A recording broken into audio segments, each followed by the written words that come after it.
Hello friends, welcome to nursing simplified. अगर आप BSc nursing student हो या फिर आपने अपनी बीएससी नर्सिंग कंप्लीट कर ली है और अब आपका ड्रीम है कि एक अच्छा सा नर्सिंग करियर अब्रॉड में शुरू करें, तो आज का वीडियो स्पेशली आपके लिए बना है। इस वीडियो में मैं आपको बताऊंगी कि आप कैसे यूएसए, यूके, जर्मनी, जापान जैसे टॉप कंट्रीज में एज ए नर्स काम कर सकते हो। उसके लिए कौन सा प्रोसेस फॉलो करना पड़ेगा, कौन कौन से एग्जाम्स देनी पड़ेंगी, लैंग्वेज टेस्ट एंड आपकी सैलरी क्या होगी। सो वीडियो एंड तक जरूर देखना। तो सबसे पहले हम वो स्टेप्स देख लेते हैं जो हर एक कंट्री के लिए कॉमन है। उसके बाद हम हर एक कंट्री का डिटेल में देखेंगे कि उस कंट्री के लिए आपको कौन से एग्जाम देनी पड़ेगी, कौन सी लैंग्वेज रिक्वायर्ड है। तो शुरू करते। तो सबसे पहले आपको अपनी नर्सिंग डिग्री इंडियन काउंसिल में रजिस्टर करवाना जरूरी है। ये आपका बेसिक एलिजिबिलिटी प्रूफ होता है। उसके बाद बात करते हैं लैंग्वेज टेस्ट की।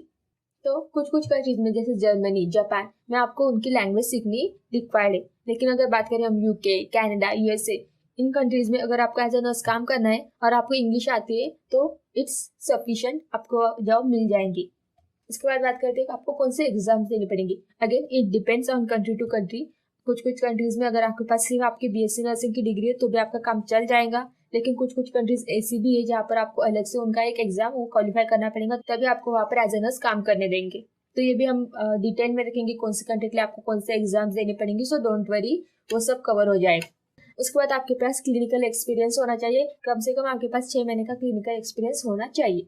उसके बाद जैसे आपकी बीएससी नर्सिंग कंप्लीट हो जाएंगी, आपको एक्सपीरियंस आ जाएगा क्लिनिकल का। आपको जॉब्स के, आपको जिस भी कंट्री में जॉब करनी है वहाँ पर आपको जॉब्स के लिए अप्लाई कर देना है एंड अपना वीजा का वर्क जितना जल्दी हो सके उतना जल्दी शुरू कर देना है एंड अपने सारे डॉक्यूमेंट्स रेडी रखने। अब बात करते हैं डिटेल में कि कौन सी कंट्री के लिए आपको कौन सी एग्जाम देनी पड़ेंगी। तो सबसे पहले बात करते हैं यूके की। अगर आपको यूके में एज ए नर्स काम करना है तो आपको एक एग्जाम क्वालिफाई करनी पड़ेगी। सीबीटी या फिर ओएससी एग्जाम होती है, आपको क्वालिफाई करनी पड़ेगी। उसके बाद बात करते हैं लैंग्वेज की। तो यहाँ पर आपको इंग्लिश लैंग्वेज आनी चाहिए। उसमें आपको आईएलटीएस एग्जाम में कम से कम प्लस 7 बैंड तो आ जाना चाहिए, या फिर ओईटी एक दूसरी एग्जाम होती है वो आपको क्वालिफाई करनी पड़ेगी। उसके बाद बात करते हैं सैलरी की। तो यहाँ पर आपकी starting salary 2.5 lakh to 3 lakh तक आपको मिल जाएंगी एंड एज ए जैसे आप एक्सपीरियंस हो जाओगे वैसे इस सैलरी में आपकी इंक्रीमेंट होती जाएंगी। उसके बाद बात करते हैं कनाडा। अगर आपको कनाडा में एज ए नर्स जॉब करनी है तो आपको एनसीएलएक्स रजिस्टर्ड नर्स नाम की एग्जाम होती है वो आपको क्वालिफाई करनी पड़ेगी। एंड लैंग्वेज के लिए अगेन आपको आईएलटीएस, आपने अगर आईएलटीएस क्वालिफाई कर ली है तो आपको जॉब मिल जाएंगी। एंड बात करें सैलरीज की तो यहाँ पर आपको 2.5 to 3 लाख तक स्टार्टिंग सैलरी मिल जाएंगी एंड एज एक्सपीरियंस इसमें भी इंक्रीमेंट होती जाएगी।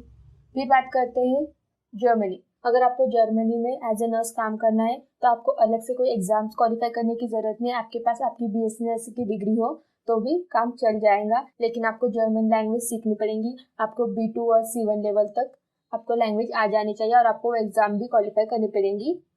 उसके बाद बात करते हैं यहाँ पे सैलरी की। सैलरी आपको 1.5 लाख टू 2.4 लाख तक मिल जाएगी स्टार्टिंग सैलरी। फिर बात करते हैं जापान की। तो जापान में आपको यहाँ पर भी आपको कोई एग्जाम देने की जरूरत नहीं। आपकी बीएससी नर्सिंग की डिग्री इज सफिशिएंट, लेकिन आपको जापानीज लैंग्वेज सीखनी पड़ेगी एंड जेएलपीटी जो उनकी लैंग्वेज प्रोफिशिएंसी टेस्ट होती है वो आपको N2 और N1 लेवल तक क्लियर करनी पड़ेगी। और बात करें सैलरी की तो आपको यहाँ पर 1.5 lakh to 2.5 lakh starting salary मिल जाएगी। फिर बात करते हैं ऑस्ट्रेलिया। तो ऑस्ट्रेलिया में अगर आपको जॉब करनी है तो आपको एग्जाम देनी पड़ेगी। वहाँ पर आउटकम बेस्ड असेसमेंट होती है वो आपको क्लियर करनी पड़ेगी। तो बात करते हैं लैंग्वेज की। तो यहाँ पर भी आपको इंग्लिश लैंग्वेज ही रिक्वायर्ड है और यहाँ पर भी आपका आईएलटीएस का स्कोर भी देखा जाएगा। फिर बात करते हैं सैलरी की। तो ऑस्ट्रेलिया में आपकी starting salary 2.5 lakh to 3 lakh तक आपको मिल जाएगी। तो ये थी कुछ कंट्रीज की डिटेल में इंफॉर्मेशन कि आपको कौन कौन सी एग्जाम देनी पड़ेंगी, कौन कौन सी लैंग्वेज सीखनी पड़ेंगी। अगर आपको इनके अलावा भी कोई कंट्रीज यहाँ पर आपको जॉब करना है तो आप मुझे कमेंट में बता सकते हैं, मैं उस पर भी अलग से वीडियो बना दूंगी। और अब बात करते हैं कि अगर आपको जॉब नहीं करनी है, आपको अब्रॉड जाके आगे की स्टडीज कंप्लीट करनी है तो उसके लिए भी आपको बहुत सारे ऑप्शन मिलेंगे। इस पर भी एक अलग से डिटेल में वीडियो बना दूंगी कि आप आगे का स्टडीज कैसे कंप्लीट कर सकते हो। सो दैट्स इट फ्रेंड, ये था एक full road map to how to become a nurse in abroad after BSc nursing. अगर आपको वीडियो हेल्पफुल लगा हो तो give a thumbs up, like करो, शेयर करो and subscribe to the channel and drop your questions in the comments में हर एक का रिप्लाई दूंगी।